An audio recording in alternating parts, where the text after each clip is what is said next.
Mesdames et messieurs, bonjour. Heureux de vous retrouver sur le plateau du Forum économique FES Meknès. Au cœur de cette 6e édition, nous accueillons des opérateurs qui font l'économie d'aujourd'hui, mais aussi de demain. Nous avons l'honneur d'accueillir avec nous Monsieur Qais Benama. Vous êtes expert en gestion des projets et transformation organisationnelle et directeur général du cabinet MBA Consulting. Soyez la bienvenue. Merci beaucoup pour l'invitation. Pour commencer, tout à l'heure, vous avez participé à un atelier ou un panel dédié au rôle de l'intelligence artificielle comme levier de développement pour les chambres de commerce. Comment vous voyez concrètement le rôle que peut jouer l'intelligence artificielle dans le développement des chambres et par la suite, à travers les chambres, bien sûr, les opérateurs économiques? Effectivement. D'abord, merci pour l'invitation. L'IA est un nouvel outil qui révolutionne notre manière de faire d'aujourd'hui. Quand on parle de manière de faire, elle révolutionne tout d'abord le côté rapidité d'exécution, le côté étendue d'information, masse informationnelle sur laquelle les chambres professionnelles sont en train de réaliser toute la valeur informationnelle qu'elles tend à donner et à analyser pour les opérateurs économiques. En fait, l'IA est maintenant un élément capitalisateur sur lequel les chambres professionnelles peuvent réellement entreprendre une collecte beaucoup plus importante d'informations et puis les analyser pour pouvoir passer d'un flux informationnel de communication aux opérateurs économiques à un autre niveau de volonté d'être dans l'aide à la décision, dans la valeur ajoutée aux opérateurs économiques.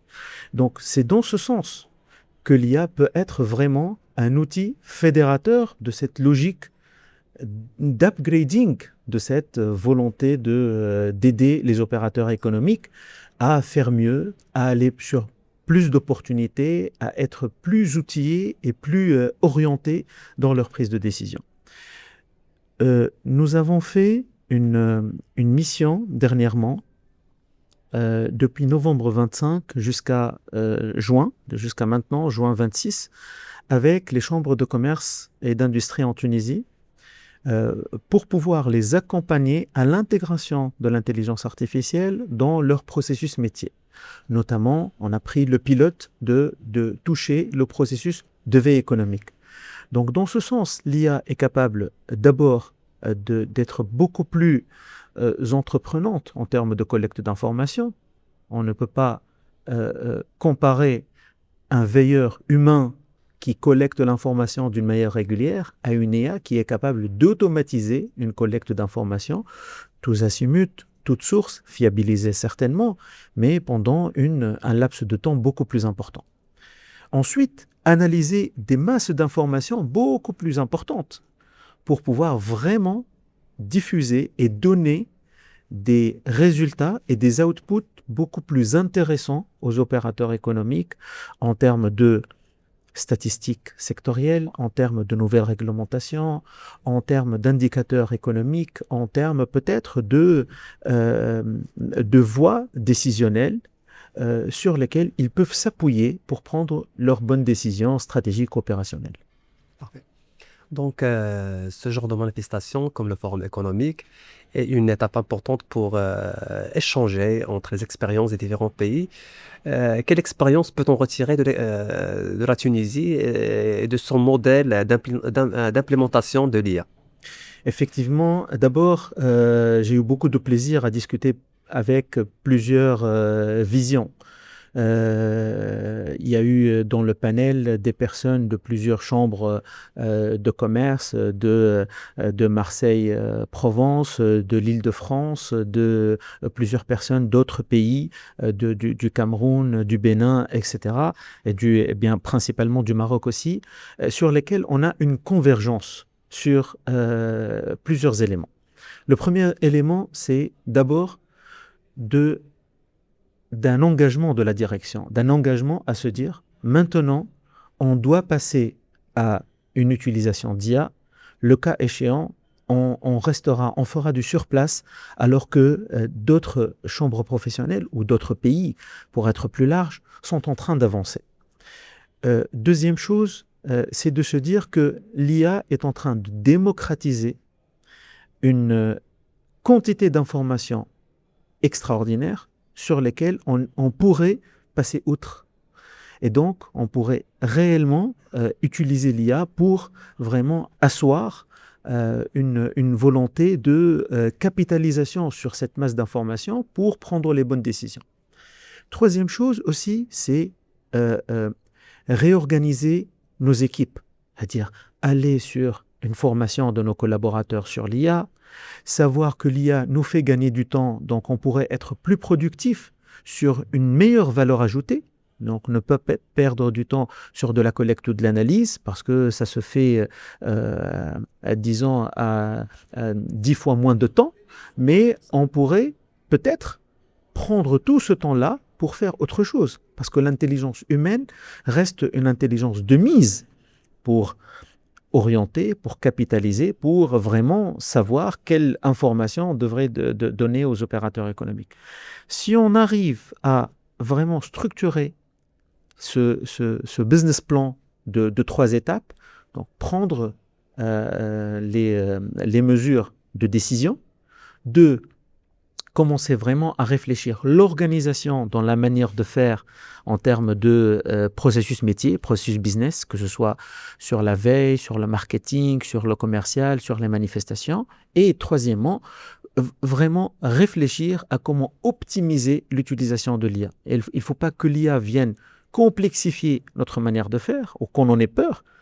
Bien au contraire, il faudrait qu'on l'utilise à bon escient et faire en sorte qu'on œuvre à améliorer la plus-value qu'on donne finalement, et c'est notre rôle, aux opérateurs économiques.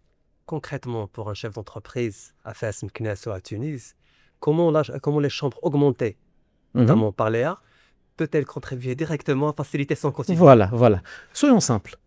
La première chose, c'est déjà de prendre la décision de se dire, maintenant, je vais réfléchir concrètement à intégrer l'IA dans mon métier.